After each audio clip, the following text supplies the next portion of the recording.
Folks, it's your boy Black Phoenix checking in with you. Just wanted to kind of fill you in on a interview that I had with a contractor that I thought was very, very interesting and disturbing. By the way, I was called in to meet a guy, and he contacted me after he seen my services, my prices. Someone else had already told him how good I was about what I was doing and that I had my own rig, so he already knew, everything. So I come in and I get in. The first thing he want to do is he want to pick my mind and see, am I am I am I who I say I am. So I'm like, okay. So I give him some background information. Then he wanted to know um, about the equipment that I own. Was it reliable? All this stuff. I'm like, okay. So we got past that.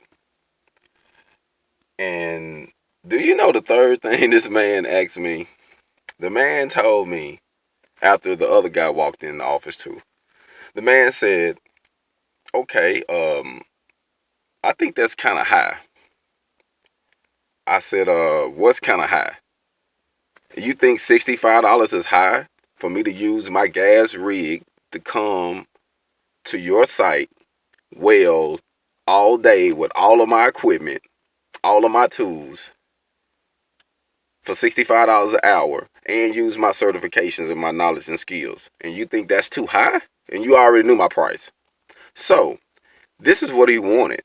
He wanted to use all of my services and pay me, but he wanted to pay me after he got paid, which would be like a month away. So I have to work for him for a whole month and do this job and spend all this money, and then he'll pay me.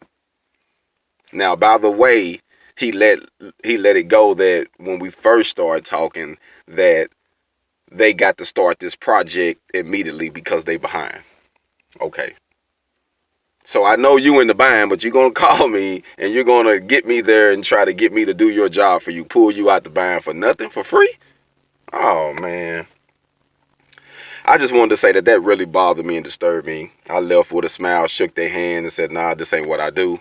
The other guy who invited me to get there, probably a little while after I left, I received a text message from him that I opened once I made it home saying that he hoped he didn't waste my time. He apologized.